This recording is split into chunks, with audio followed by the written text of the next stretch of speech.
Right before walking down the aisle, my fiancé's sister sneered, "You'll never be the woman he loves most. I'll always come first." My fiancé laughed and whispered, "She's right, you know." I smiled and said, "Enjoy the wedding." Then I walked out and straight into the limo with his biggest secret. So, I was supposed to get married last weekend. Everything was set. The Plaza Hotel. A six-figure wedding. A Vera Wang dress. Hundreds of guests. Months of planning. Thousands of little details checked and double-checked. And I left. Not because I got cold feet.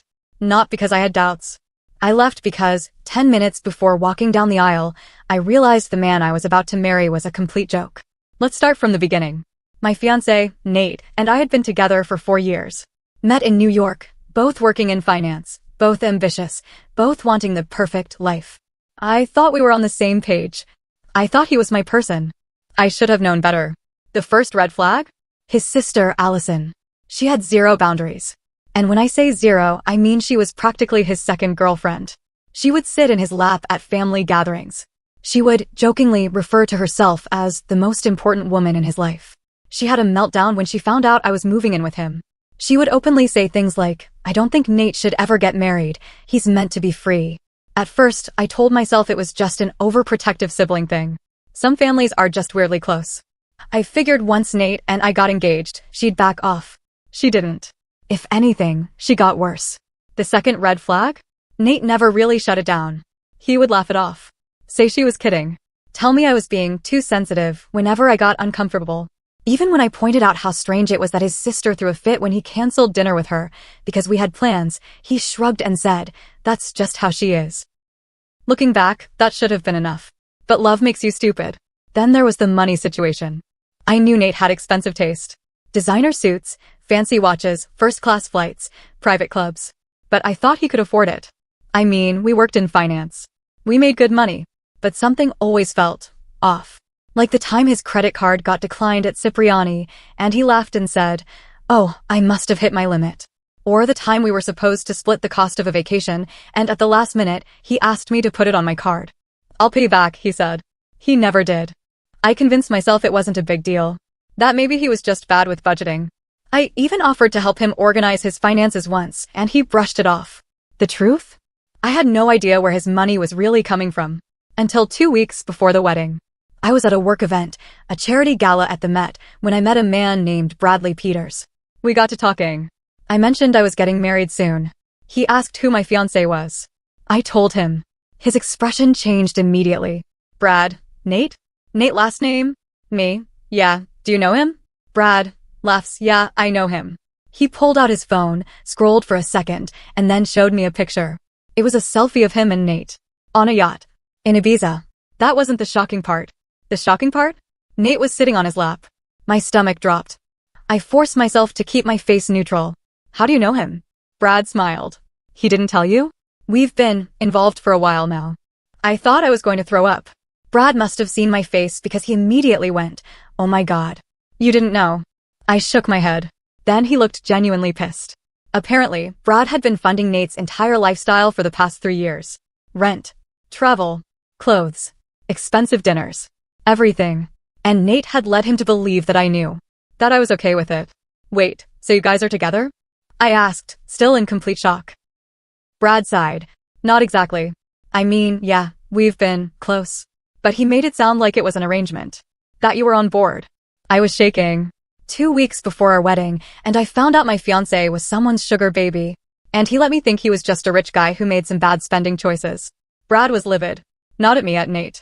"He lied to both of us," he said. "That's cute." I don't know why, but I laughed. Maybe because it was so insane that my brain just refused to process it. And that's when Brad said, "What do you want to do about it?" And an idea started forming. I kept my mouth shut. I acted completely normal in the days leading up to the wedding.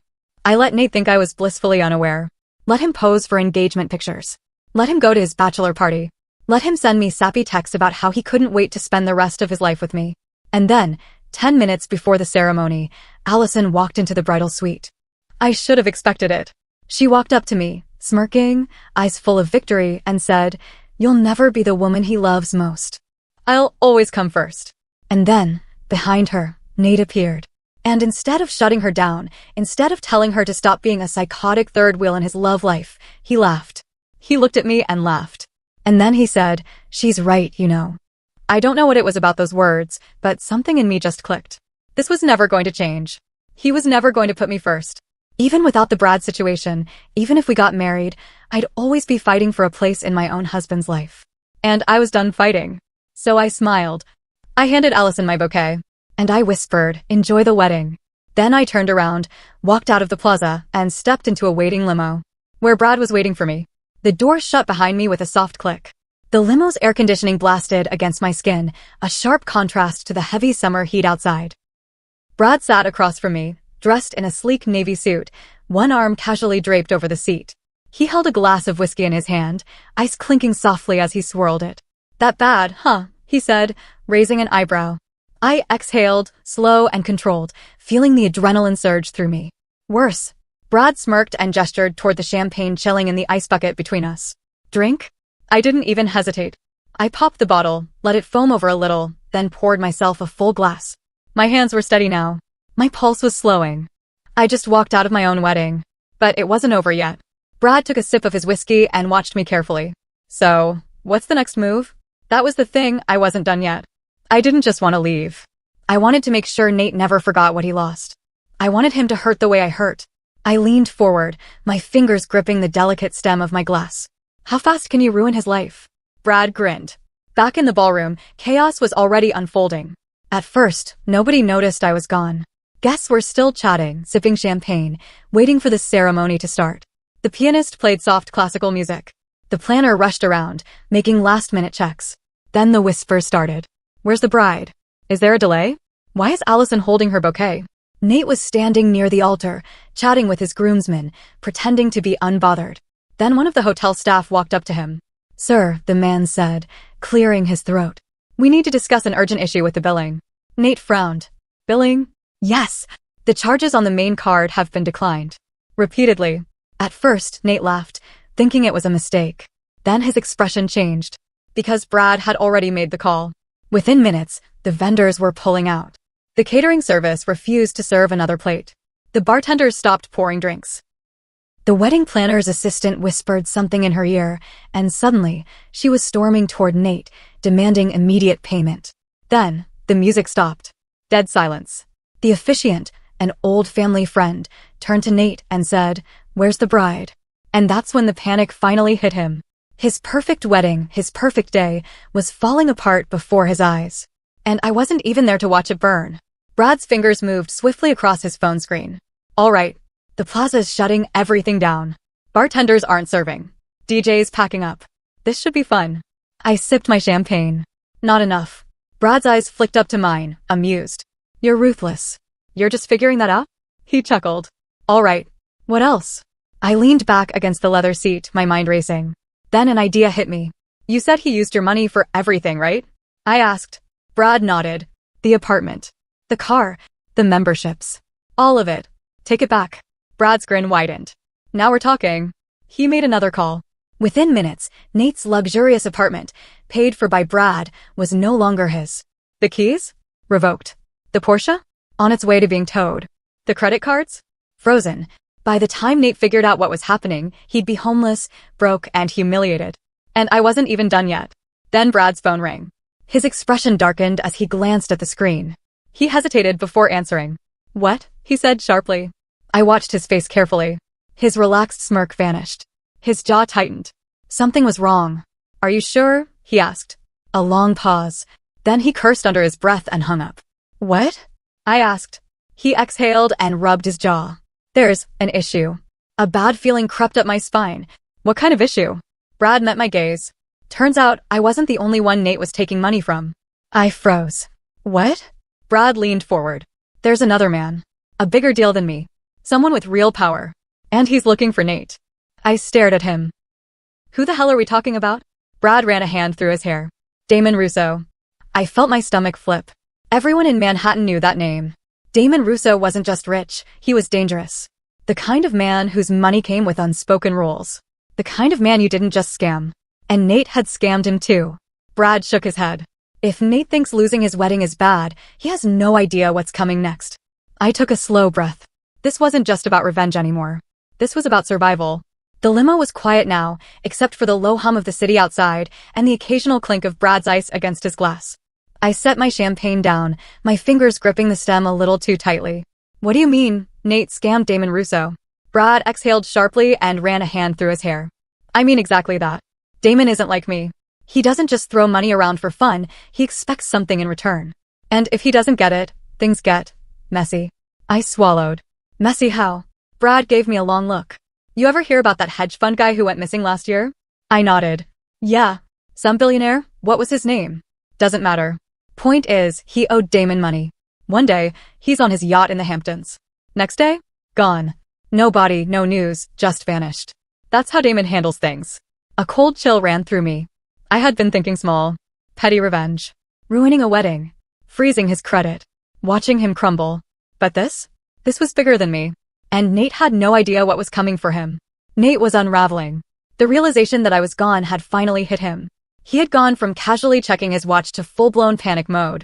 What do you mean she left? He snapped at the wedding planner, his voice rising.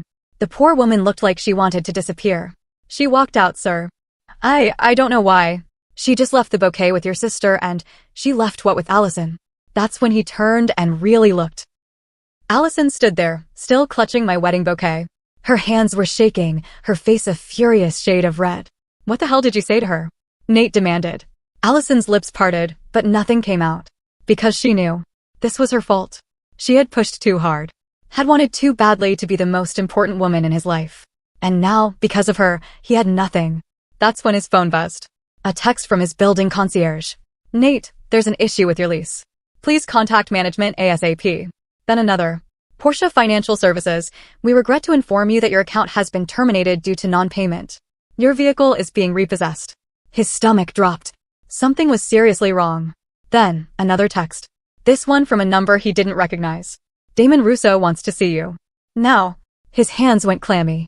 Because that was the text that could cost him his life. Brad's phone rang again. He stared at the screen, lips pressing into a thin line. Let me guess, I said. Damon? Brad exhaled. Yeah. And I need to answer this. He pressed the button and put it on speaker. Damon, Brad said smoothly. A deep, gravelly voice filled the car. I hear you've been playing games with my money. I went completely still. Brad shot me a look that said don't speak. Damon, Brad said calmly, this isn't about me. Then who's it about? Brad's jaw tightened. Nate. A low chuckle. The little rat. I had a feeling. You see, Brad, I don't like when people waste my time. And your boy Nate? He's wasted a lot of it. Brad leaned forward. What did he do? Damon let out a slow breath. Let's just say he convinced me to invest in something that doesn't exist.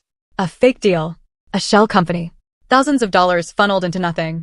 And now he thinks he can walk away? I felt my stomach twist. This wasn't just Nate mooching off sugar daddies. This was fraud. Brad ran a hand down his face. How much are we talking? There was a pause. Then Damon said. $3 million. I almost choked on air. $3 million. Nate had conned a man like Damon Russo out of millions and thought he could get away with it. I gripped Brad's arm, trying to keep my voice steady. If Damon finds him first, what happens?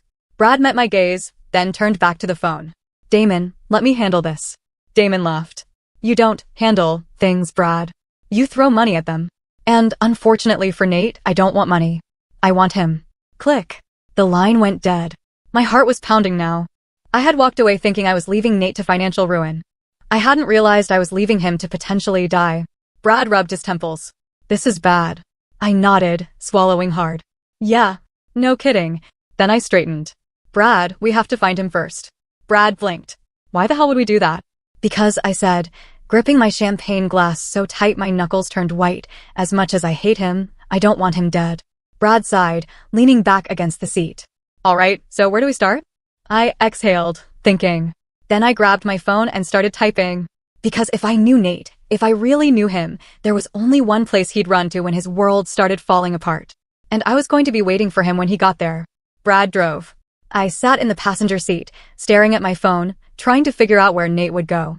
The limo had been abandoned. We needed something faster, something that wouldn't draw attention. Nate wasn't at the plaza anymore.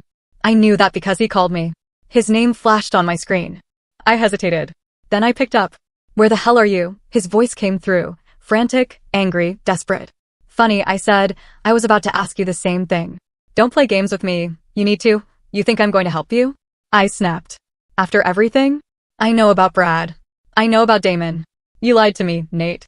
For years. His breath was uneven. I didn't lie, I just... You just thought I was dumb enough to never find out. Silence. Then, Allison said something to you, didn't she? I laughed. Of course. Of course he would think his sister was the problem. You have much bigger problems than Allison, I said. Brad gestured for me to put the call on speaker. I did. Nate, Brad said smoothly. Damon wants his money. Silence. Then, I don't have it. Brad shook his head. Wrong answer. Nate's voice cracked. Please. You have to help me. You still have money, you can... Brad barked out a laugh. Oh, now you want my help? What happened to all that cocky bullshit? What happened to Brad won't care. I didn't think it was possible, but Nate sounded smaller. I messed up. Brad clenched his jaw. Yeah, you did. And Damon's not exactly the forgiving type. I can fix this. I just need time. You don't have time. I leaned in. Where are you, Nate? Silence. Then, the apartment. I glanced at Brad. The one you just revoked his lease on? Brad smirked. I turned back to the phone. Stay there. We're coming. When we arrived, the doorman wouldn't let us up. Mr. Last Name is no longer a resident here, he said, stone-faced. Brad slid him a crisp 100. We'll only be 10 minutes. The doorman hesitated, then nodded. We took the elevator up. When the doors opened, the hallway was eerily quiet. Then we saw him. Nate was sitting on the floor outside the apartment, knees up, head in his hands. His tie was loosened, his hair disheveled. He looked up when he saw us. You did this, he said to Brad. Brad snorted. You did this to yourself. I crossed my arms. Stand up. Nate hesitated. Then, slowly, he did. I stared at him. This was the man I was supposed to marry. And now? I felt nothing for him. Did you ever love me? I asked. He flinched. Of course I did. I tilted my head. So when you were flying to Ibiza with Brad, or scamming Damon Russo out of millions, was that love? His jaw clenched. Was it love when you laughed at Allison's disgusting comment instead of defending me? Was it love when you used his money to pay for our wedding? Nate exhaled, shoulders sagging. I didn't want you to know. Know what? That you were a fraud. No. His eyes flashed. That I was never enough. I stilled. He swallowed. I grew up watching guys like Brad. Like Damon. These powerful men who had everything. And I wanted to be like them. I wanted to be the man who could give you the world. I stared at him, trying to process if that was supposed to be an excuse. That's not love, I said finally. That's vanity. His expression crumpled. I was going to tell you. After the wedding, I was going to fix everything. Brad laughed. You think Damon was gonna let you walk away? Nate's hands curled into fists. What do I do? I shook my head. That's not my problem anymore. Then I turned to Brad. Let's go. I didn't look back. Nate tried calling. Blocked. Allison sent a 3-page email blaming me for ruining her brother's life. I replied with a single sentence, enjoy being the most important woman in his life. Blocked. Damon found Nate. I don't know what happened after that, but I do know that Nate left the city overnight. Gone. Vanished. I didn't ask questions. Brad and I? We kept in touch. Turns out we actually make great business partners. Who knew? And me? I walked away free. No wedding. No fraud. No Nate. Just me, a glass of champagne, and the rest of my life waiting. And honestly, I've never felt lighter.